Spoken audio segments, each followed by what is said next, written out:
கர்த்தருடைய பரிசுத்த நாமத்திற்கு மகிமை உண்டாவதாக. தேவன் அருளிய மினிஸ்ட்ரி மூலமாக உங்களோடு தொடர்பு கொள்வதிலும் இந்த மகிழ்ச்சி அடைகிறோம். இன்றைக்கும் இந்த நாளிலும் தேவன் நமக்கு கொடுக்கிற வார்த்தை நீதிமொழிகள் 8ஆம் அதிகாரம் 13ஆம் வசனம். தீமையை வெறுப்பதே கர்த்தருக்கு பயப்படும் பயம். பெருமையையும் அகந்தையையும் தீய வழியையும் புரட்டுவாயையும் நான் வெறுக்கிறேன். ஹல்லேலூயா. கிறிஸ்துவுக்குள் பிரியமானவர்களே, கர்த்தருடைய வார்த்தை சொல்கிறது, தீமையை வெறுப்பதே கர்த்தருக்கு பயப்படும் பயம். பெருமையையும் அகந்தையையும் தீய வழியையும் புரட்டுவாயையும் நான் வெறுக்கிறேன் என்று கர்த்தருடைய வார்த்தை கூறுகிறது. பிரியமானவர்களே, தீமையை வெறுப்பதே கர்த்தருக்கு பயப்படும் பயம். நம்முடைய வாழ்க்கையிலே தீமையான காரியங்களை நாம் வெறுக்கும்போது கர்த்தரை குறித்த ஒரு பயத்தோடு நாம் வாழ்கிறோம். ஹல்லேலூயா. வேதம் சொல்கிறது, கர்த்தருக்கு பயப்படுதலே ஞானத்தின் ஆரம்பம் என்று. பிரியமானவர்களே, நம் கர்த்தரை குறித்த ஒரு பயத்தோடு வாழும்போது கர்த்தர் நமக்கு ஞானத்தை கொடுக்கிறார். ஹல்லேலூயா. தீமையை வெறுப்பதே கர்த்தருக்கு பயப்படும் பயம். இன்னைக்கு நம்முடைய வாழ்க்கையிலே கர்த்தரை குறித்த ஒரு பயம் நமக்குள்ளே இருக்கிறதா? தீமையான காரியங்களை வெறுத்து நாம் வாழ்கிறோமா? அல்லது தேவனுக்கு பிரியமில்லாத காரியங்களை செய்து கொண்டு இருக்கிறோமா? நாமே ஆராய்ந்து பார்க்க வேண்டும். பெருமையையும் அகந்தையையும் தீய வழியையும் புரட்டுவாயும் நான் வெறுக்கிறேன் என்று கர்த்தர் சொல்கிறார். பிரியமானவர்களே, பெருமையான காரியங்கள் நமக்குள்ளே இருக்கிறதா? இன்றைக்கு அனைவருடைய வாழ்க்கையிலே அழகை குறித்ததான பெருமை, பணத்தை குறித்ததான பெருமை, ஆஸ்தியை குறித்ததான பெருமை, இருதயத்திலே பெருமையான எண்ணங்கள் இருக்கிறது. அதனால் ஆசீர்வாதங்களை இழந்து போகிறார்கள். வேதம் சொல்கிறது, பெருமை உள்ளவர்களுக்கோ தேவன் எதிர்த்து நிற்கிறார், தாழ்மை உள்ளவர்களுக்கோ கர்த்தர் கிருபைகளை கொடுக்கிறார் என்று. பிரியமானவர்களே, நம் தேவனுக்கு முன்பாக தாழ்த்த வேண்டும், மனம் திரும்ப வேண்டும். நாம் அவருக்கு முன்பாக தாழ்த்தும் போது அவர் அவருடைய இரக்கங்களை நமக்கு கொடுக்கிறார். ஹல்லேலூயா. நாம் ஒவ்வொரு நாளும் ஜீவனோடு வாழ்வது கர்த்தருடைய கிருபை, அவரது இரக்கம். பிரியமானவர்களே, நம்முடைய வாழ்க்கையில் எல்லா ஆசீர்வாதங்களையும் எல்லா நன்மைகளையும் கொடுத்திருப்பது கர்த்தர். நாம் அவரை உயர்த்த வேண்டும், நம்மை தாழ்த்த வேண்டும். ஹல்லேலூயா. தேவ சமூகத்திலே தாழ்த்தும் போது கர்த்தர் நம்முடைய குடும்பத்தை ஆசீர்வதிப்பார், உயர்த்துவார். ஹல்லேலூயா. இன்றைக்கு அனைவருடைய வாழ்க்கையிலே தேவனுக்கு முன்பாக தாழ்த்தாமல் இருதயத்திலே பெருமையோடு இருப்பதினாலே அநேக ஆசீர்வாதங்களையும் நன்மைகளையும் இழந்து போகிறார்கள். பிரியமானவர்களே, நம்முடைய வாழ்க்கையிலே ஒருபோதும் பெருமையான எண்ணங்களுக்கு இடம் கொடுக்காதபடிக்கு ஒவ்வொரு நாளும் தேவ சமூகத்திலே தாழ்த்துவோம். ஹல்லேலூயா. அகந்தையையும் தீய வழியையும் புரட்டுவாயையும் நான் வெறுக்கிறேன். பிரியமானவர்களே, நம்முடைய வாழ்க்கையிலே அகந்தியான எண்ணங்கள் இருக்கிறதா? அகந்தியான சுபாவங்கள் இருக்கிறதா? நாமே ஆராய்ந்து பார்க்க வேண்டும்.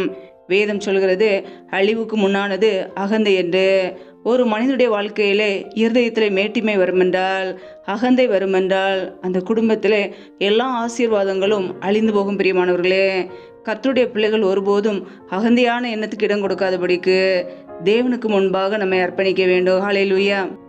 வேதத்தில் நாம் பார்க்கும் பொழுது தானியேல் 5ஆம் அதிகாரம் 20, 21 ஆகிய வசனங்களை நாம் பார்க்கும் பொழுது, அங்கே நேபுகாத் நேச்சார் அவருடைய இருதயத்திலே மேட்டிமையான எண்ணங்கள் வரும்போது அவர் தள்ளப்பட்டு போனார் என்று பார்க்கிறோம். பிரியமானவர்களே, அவருடைய இருதயம் மேட்டிமையாகி அவருடைய ஆவி கர்வத்தினாலே கடினப்பட்ட போது அவர் தமது சிங்காசனத்திலிருந்து தள்ளப்பட்டார். அவருடைய மகிமை அவரை விட்டு அகன்று போயிட்டு என்று பார்க்கிறோம். அவர் மனுஷரை நின்று தள்ளப்பட்டார். அவருடைய இருதயம் மிருகங்களுடைய இருதயம் போலாயிட்டு என்று பார்க்கிறோம். பிரியமானவர்களே, எப்பொழுது இருதயத்திலே மேட்டிமை வந்ததோ அப்பொழுது அவர் தள்ளப்பட்டு போனார். அவருடைய மகிமை அவரை விட்டு அகன்று போயிட்டு. பிரியமானவர்களே, கர்த்தருடைய பிள்ளைகள் ஒருபோதும் மேட்டிமையான எண்ணங்களுக்கு இடம் கொடுக்கக்கூடாது, அகந்தையான எண்ணங்களுக்கு இடம் கொடுக்கக்கூடாது. நம்முடைய வாழ்க்கையிலே தேவனுக்கு முன்பாக நம்மை தாழ்த்தும் போது தேவன் நம்மை கனப்படுத்துவார், அவருடைய மகிமை நமக்கு கொடுப்பார். ஹல்லேலூயா. தீய வழியையும் புரட்டுவாயையும் நான் வெறுக்கிறேன். பிரியமானவர்களே, கர்த்தருடைய பிள்ளைகள் தீமையான வழியிலே போய்விடக்கூடாது, துன்மார்க்கமான வழியிலே போகக்கூடாது. கர்த்தருடைய வழியிலே நடக்க வேண்டும். கர்த்தருடைய வழி உத்தமமானது. உண்மையோடு வாழும்போது, கர்த்தருக்கு பிரியமுள்ளவர்களாய் வாழும்போது கர்த்தர் நம்முடைய குடும்பத்தை உயர்த்துவார். ஹல்லேலூயா.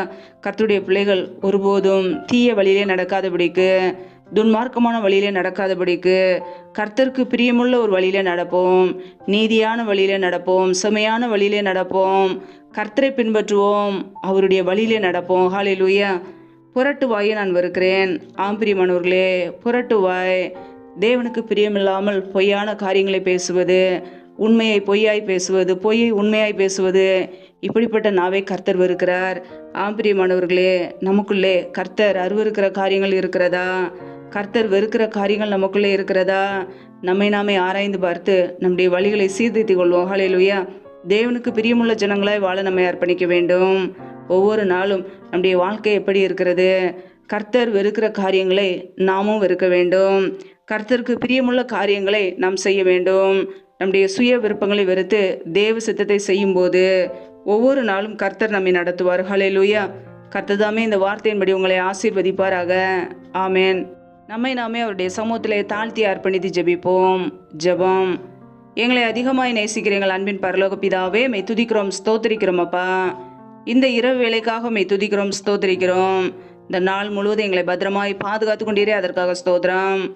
ஒவ்வொரு நாளும் கனிமணி போல எங்களை பாதுகாத்து கிருபையோடு ஜீவனோடு வைத்திருக்கிறீரே, அதற்காக நன்றி அப்பா. நல்லவரே மெய் துதிக்கிறோம் அப்பா. வல்லவரே மெய் துதிக்கிறோம். மகிமையுள்ளவரே மெய் துதிக்கிறோம். நேற்றும் என்றும் என்றும் மாறாத எங்கள் அன்பு நேசரே மெய் துதிக்கிறோம். இப்பொழுது இணைந்திருக்கிற ஒவ்வொரு குடும்பங்களையும் உடைய கரங்களிலே அர்ப்பணிக்கிறோம். என் தேவன் தாமே ஆசீர்வதிப்பீராக. ஒவ்வொரு குடும்பங்களையும் பாதுகாத்துக் கொள்வீராக. பிள்ளைகள் செய்கின்ற வேலைகள், தொழில்கள், வியாபாரங்கள் எல்லாவற்றையும் ஆசீர்வதிங்கப்பா. கையின் பிரயாசங்களை பெருக பண்ணுங்க. கையின் பிரயாசங்கள் தேவையில்லா செலவுக்கோ, வீண் செலவுக்கோ, மருத்துவ செலவுக்கோ, வடின்னு சொல்லி போகாதபடிக்கு என் தேவன் ஆசீர்வதிங்கப்பா. எந்தெந்த குடும்பங்களிலெல்லாம் கடன் பிரச்சனைகளே, உபத்திரவத்திலே கண்ணீரோடு வாழ்கிறார்களோ, ஏன் வாழ வேண்டும் என்று நிம்மதி இல்லாமல் கண்ணீர் வடிக்கிறார்களோ, கர்த்தர் அந்த குடும்பத்தை ஆசீர்வதிங்கப்பா. கடன் பிரச்சனையிலிருந்து விடுதலை கொடுங்க. கையின் பிரயாசங்களை வருதிய பண்ணுங்க. முடிய கரங்களில் அர்ப்பணிக்கிறோம். எந்தெந்த குடும்பங்களிலெல்லாம் பலவீனத்தோடு, சோர்வோடு, வியாதியோடு கஷ்டப்படுகிறார்களோ, என் தேவன் அவர்களை சுகப்படுத்துவீராக. உடைய சுகமாக்குங்காரம் பிள்ளைகளை தொட்டு சுகமாக்கட்டும், விடுதலையாக்கட்டும். பலவீனத்திலும் உடைய பலன் பரிபூரணமாய் விளங்கட்டும். உடைய நன்மையினால் நிரப்புவீராக. எந்தெந்த குடும்பங்களிலெல்லாம் கணவன் மனைவிக்கிடையே பிரிவினையோடு பிரச்சனையோடு வாழ்கிறார்களோ, என் தேவன் அந்த குடும்பத்தை சந்திங்கப்பா. பிரிவினைகளையும் குழப்பங்களையும் கொண்டு வருகிற பொல்லாத சத்துருவின் கிரைகளெல்லாம் இயேசு கிறிஸ்துவின் நாமத்தினால் நீங்க போகட்டும். கர்த்தர் அற்புதம் செய்வீராக, அதிசயமாய் நடத்துவீராக. உடைய கரங்களிலே தாழ்த்துக்கிறோம். எந்தெந்த குடும்பங்களிலெல்லாம் கர்ப்பத்தின் கனிக்காக ஜெபிக்கிறார்களோ, என் தேவன் அந்த குடும்பங்களை ஆசீர்வதிங்கப்பா. தடைகள் எல்லாவற்றையும் நீக்கி போடுவீராக. யாரெல்லாம் வேலைக்காக ஜெபிக்கிறார்களோ, பிள்ளைகள் படிப்பு கேட்ட நல்ல வேலைகளை ஏற்படுத்தி கொடுங்க. என் தேவன் ஆசீர்வதித்து உயர்த்துங்கப்பா. இந்த இரவு நேரத்தில் இன்பமான தூக்கத்தை தாங்க. சொப்பன தரிசனங்களோடு எங்களோடு பேசுங்கப்பா. வரப்போகிற காரியங்களை எங்களுக்கு வெளிப்படுத்துங்க. அதிகாலையில் எழுந்து தேவ சமூகத்தில் காத்திருக்க கிருபதாங்க. முற்றிலுமாக தாழ்த்தி ஜெபிக்கிறோம். சத்துரு கொண்டு வருகிற போராட்டங்கள், பிரச்சனைகள், மரண பயங்கள், இருளின் அதிகாரங்கள், ஆபத்துகள், நாசம், மோசங்கள், தீமைகள், விக்னங்கள் எல்லாவற்றிற்கும் விலைக்கு எங்களை பாதுகாத்து கொள்ளுங்கப்பா. உடைய இரத்த கோட்டைகளை எங்களை அர்ப்பணிக்கிறோம். கர்த்தரின் ஆசீர்வாதமே ஐஸ்வர்யத்தை தரும் என்ற வசனத்தின்படியே பிள்ளைகளை ஆசீர்வதித்து நம்முடைய ஐஸ்வர்யத்தினால் நிரப்புங்க. எந்த வேதனைகளோ துன்பங்களோ பிள்ளைகளை தொடாதபடிக்கு வேலையடைங்க. நம்முடைய இரத்த கோட்டைகளை எங்களை அர்ப்பணிக்கிறோம். முற்றிலுமாக தாழ்த்தி ஜெபிக்கிறோம். எல்லா துதி கன மகிமை எல்லாம் ஒருவருக்கே செலுத்துகிறோம். இயேசு கிறிஸ்துவின் மூலம் ஜெபிக்கிறோம் ஜீவனுள்ள நல்ல பிதாவே. ஆமேன். கர்த்தர் தாமே உங்களையும் உங்கள் குடும்பங்களையும் ஆசீர்வதிப்பாராக. ஆமேன். Thanks for watching. Please subscribe our channel. Click the like and share. Click the bell. God bless you.